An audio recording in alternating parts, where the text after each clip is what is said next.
Hello guys, welcome to Charity's Bubble. You say your number one channel. It's been a minute. I don't know why that car is making that sound. This is not my usual car. There's a sound back there that I don't understand where it's coming from, but I'm not able to change right now. Looks a little bit darker. We have some clouds going on there. Gosh, I don't know what that is, guys. I've closed my windows, I've done everything, but I still don't know what's going on. So guys, today I want to talk about is it 8:33? Gosh. You know, time change. We gained an hour. There's when was it? Today is Tuesday. On Saturday night, we gained an hour. We worked 13 hours instead of working 12 hours because the midnight was recycled twice. So we went to midnight and then it went back to midnight. So we got an hour. That's, time normally changes here. And that's why you find that right now at around 5:30, it's very dark. It's very, very dark.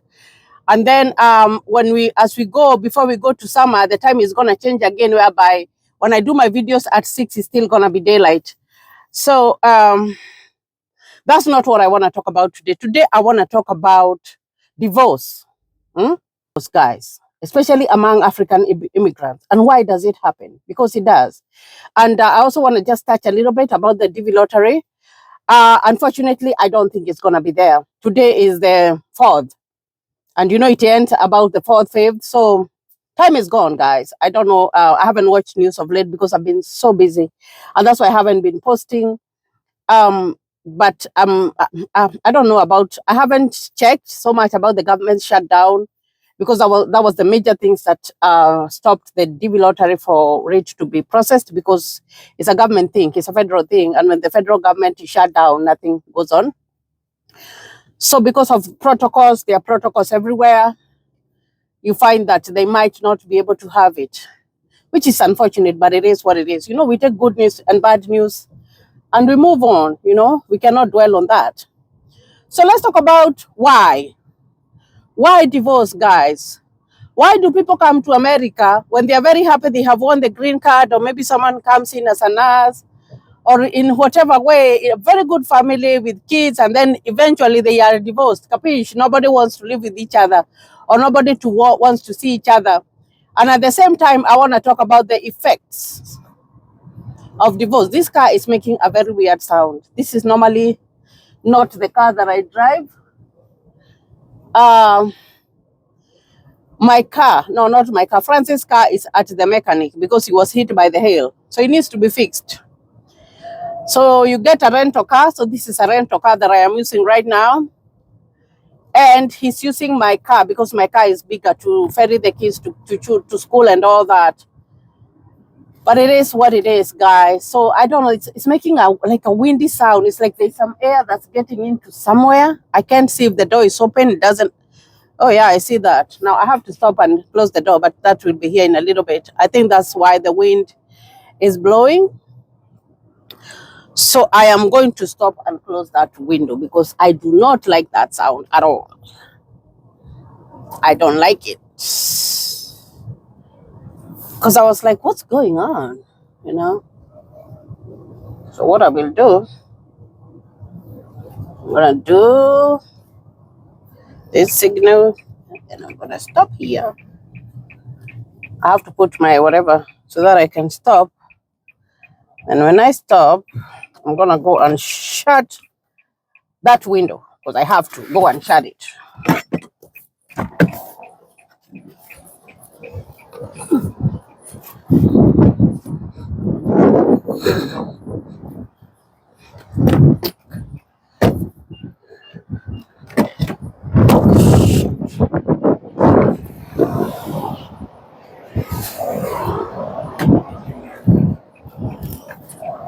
All right, now that's better, guys.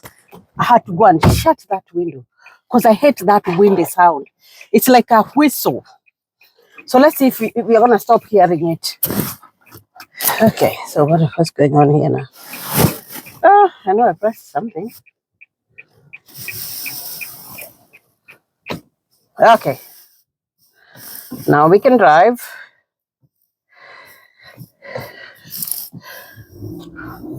Better. Whoa, I was like, what is that? Yeah, no, that's better, guys. It's way better. That sound was really bothering me. So I want to talk about divorce and why it happens. So let's go back to Africa and see the family setup. The head of the home is the dad, which is the same here. Is the dad. And most of the decisions are run, especially if you're married, you run them through your husband. Like everything, you run through your husband. So you like find that the man makes all the decisions at home. They do. And I know that some of you might differ with me and tell me it's changing, which is okay. But it changes maybe just a tiny percent of the people who live in the urban areas, or a tiny percent of, I'm gonna go in, a tiny percent of people who, they have moved from the rural area to come to the urban area, but it still happens, guys. So we can't say that the world has changed. Because we look at the majority. So when you come here, it's kind of something changes, something shifts, because you find that women find out that they become more empowered, and that doesn't mean that they overrule the man. What it means is that the woman becomes like an equal. They become an equal, whereby both of you can sit down and make decisions about the home. That is what happens most of the time. Do most men like that? No. Do most men accept that? No. That is one factor. It's not the only one. The other one is about jobs, whereby you find that the African man, how they are trained, they are not trained to do domestic work. You can prove me wrong, but I grew up in a family setup whereby we were 2 girls and we had 3 boys. And being the eldest girl in the family, most of the domestic work fell on me. My sister was kind of fortunate because she was almost the baby, so she didn't get to there. But I do remember that most of the domestic work fell on me. And I know some people have changed, especially if you are more urbanized. But when you go back to the village, it still happens like that, whereby you find that the man is not gonna, the food is boiling or the milk is boiling and he can pour and they cannot take it out of the stove. Those things are still there. You find that maybe you have a baby and the baby needs to be changed. There are some men who still cannot do that. I know that people have changed, but there are some men who still cannot do that. Like taking care of kids when they're little, doing all that domestic work, most of the time it's normally left for the women. So when you come here, something changes, guys. Let's assume you came here as a doctor, you came here as a lawyer, you came here as a manager, you came here with, that high prestige job in Africa. That is not what you're gonna do. Or you're gonna start low. They are down there. And yes, you can go and work in a store, in a supermarket, but you find that because you're starting life, that money is not gonna be enough, guys. Because you're starting everything at the same time, that money is not enough. So where the money is in healthcare. Are you going to go to healthcare and become a nurse? No, you're going to start the lowest. You're going to be someone who is helping people with their activities of daily living, cleaning, like just taking care of, I would say like a house girl. Let me give you a very good example. A house girl. House girls, the work that they do at home, that is what you will start with. If you want to make more money, that's a good example that I can give you. But most men do not embrace that. They don't. And so you find that the women fit very fast. And they just take any job and then they go into the job. And you find that these jobs are hard. So maybe you will be gone for like 12 hours. And then when you come back home, you find that your man hasn't done nothing. They have just been waiting there for you to come and feed them, for you to come and do everything. And you find that you're tired. Or maybe they went to Walmart or Dillon's or whatever, and they did a job, an 8-hour shift, and then they don't want to do anything else. Or maybe they went and picked up the kids and they don't want to go beyond there. That is where the conflict starts. So you find that this person is, because bills have to be paid. So, and you find that when God created the universe, God had an order. And he created the woman. If you read the Bible very well, she was a helper.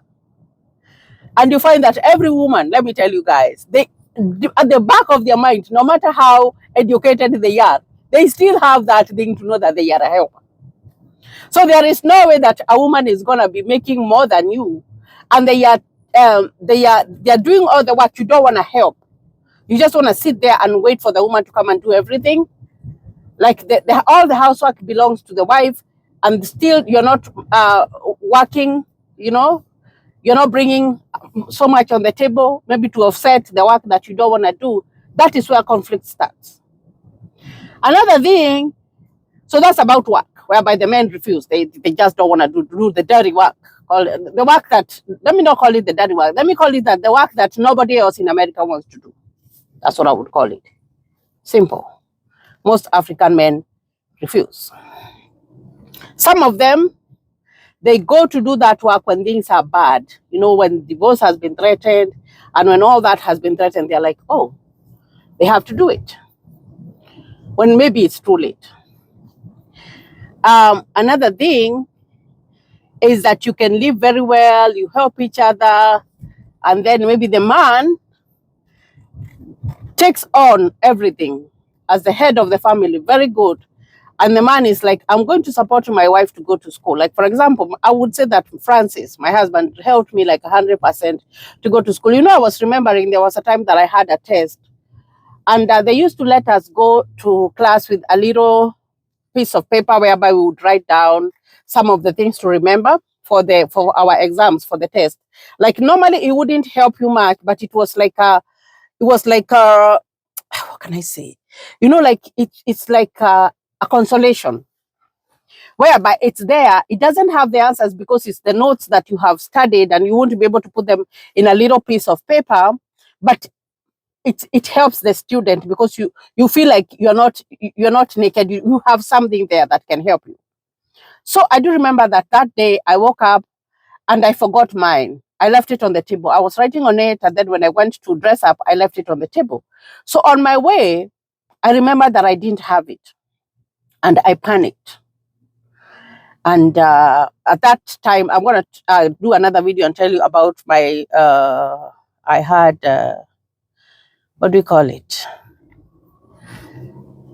I'm going to tell you that disorder that I had. I'm trying to, I think it's too early in the morning. I'm not thinking very well. I had postpartum depression when I was in nursing school. I realized it later that I had postpartum depression, and I didn't know at that point. But now I look at the science, and I've read so much about it, and I know that I had postpartum depression when I was going through my RN class. So I remembered, and then I called my husband. I was like, I forgot my little paper. I can't remember what we used to call it.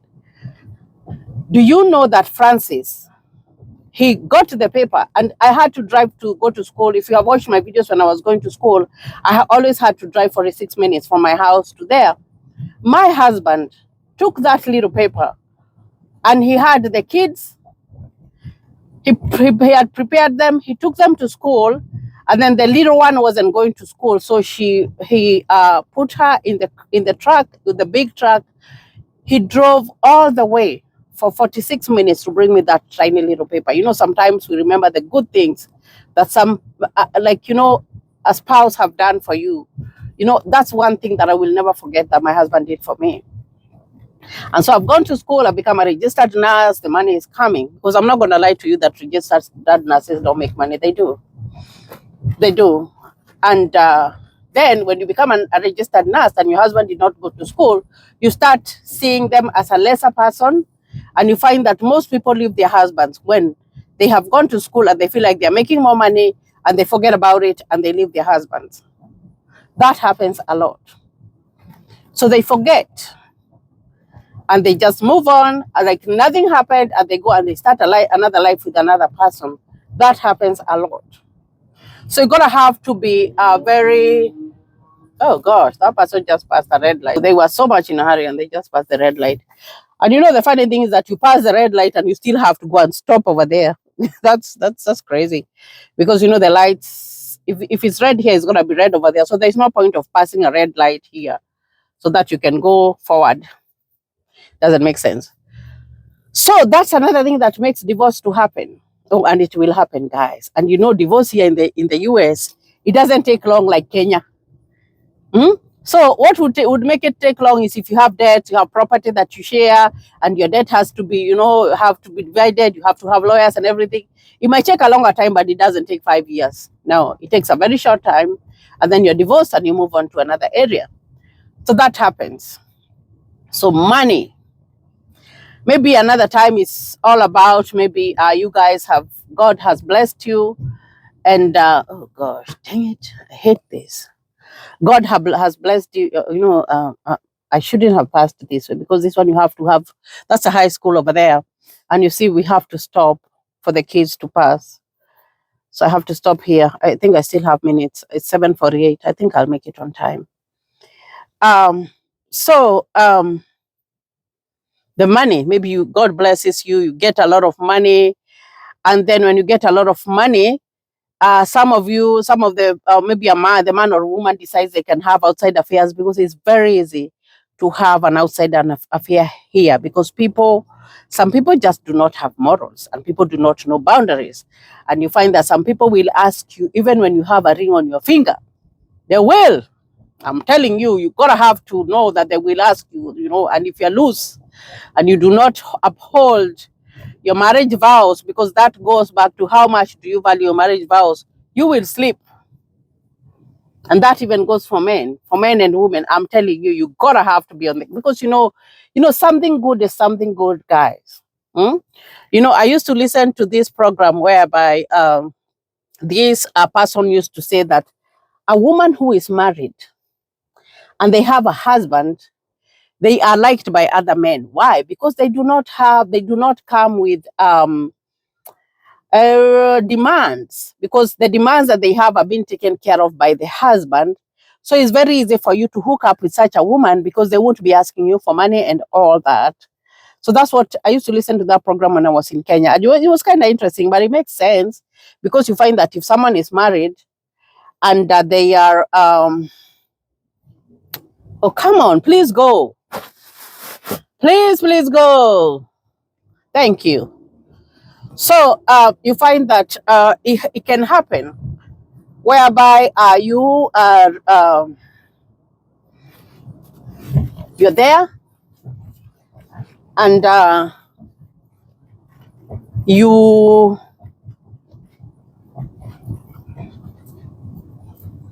shouldn't have passed this. I should have gone to downtown. There's too many lights, gosh. So, and too many buses, and I hate buses. Oops, I am gonna go before that light turns red. So,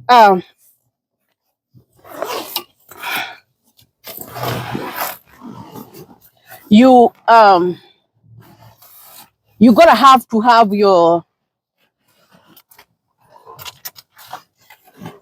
morals, and remember about the vows that you made, because if you don't, so many people have affairs outside. I've heard of stories whereby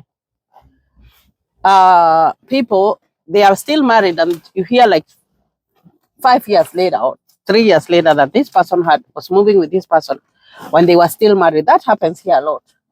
So it's upon you as an individual to know, where do I stand and what can I do to stop that. Oh gosh, I am going to be late.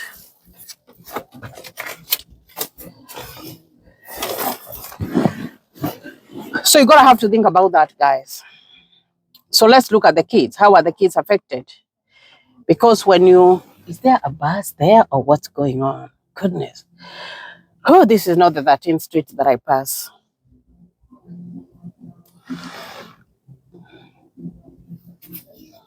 Oh gosh.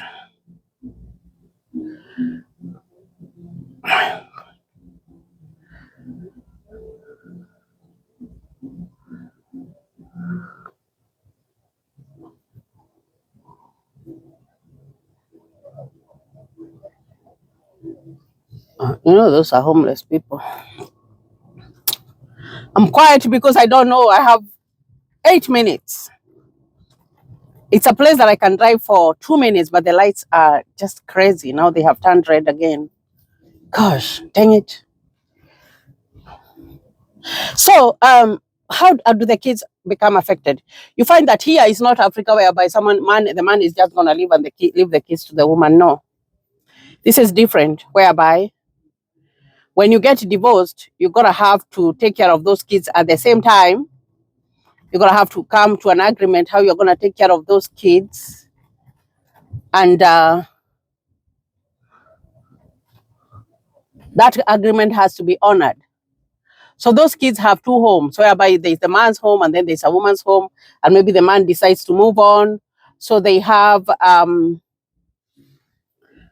when they decide to move on, they have a girlfriend, and the lady has a boyfriend, which is okay because life must go on. But the life of the kids becomes disrupted, whereby they have to go to different homes. Maybe when they go to school, they have to go to this home this week, and then they have to go to the other home this week. And then maybe you have teenagers, and you know, bringing up teenagers can be a challenge. I brought up one and he turned out good. So I cannot say that we did bad there. We did really good with that one. We have another one right now that we are bringing up, and it's a challenge because they're trying to find themselves. And sometimes the teenagers, they tend to lean on the parent who is who is like a slope. It's not, they're not climbing a hill, but they're going down in a slope whereby they don't have so many challenges, that parent is not very restrictive. So you find that happens a lot. And when that happens, you find that the discipline that you can instill on those kids when you are together and you talk about it and you're like, this is what we are going to do, this is how we are going to handle this child, it doesn't happen a lot. So what happens to these kids is that they tend to run to the parent who is the yes parent, because we always have one parent who is more dominant, and then we also have another parent. We have one parent that's a good cop, and then we have another parent that's a bad cop. That's how I can put it. So the good cop and the bad cop, and then oh gosh, I hope this light doesn't turn. And then you find that, oh shoot, how much traffic is there? Oh gosh, I'll go to the big car. So the good cop and the bad cop. So the kids will tend to go to the good cop. And you find that some rules are not followed. The kids will not turn out the way they would have turned out when you are together. I'm not saying that divorce cannot happen, because sometimes there are some things that are inevitable, whereby maybe the person became depressed and they started drinking and they don't want to do nothing, and you get tired of that and you just want to leave. You don't want to be associated with those people. That still happens. But what I mean is, at that point,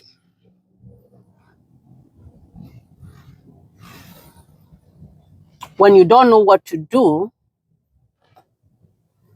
that's when your kids you don't know what happens to those kids, but they just get lost.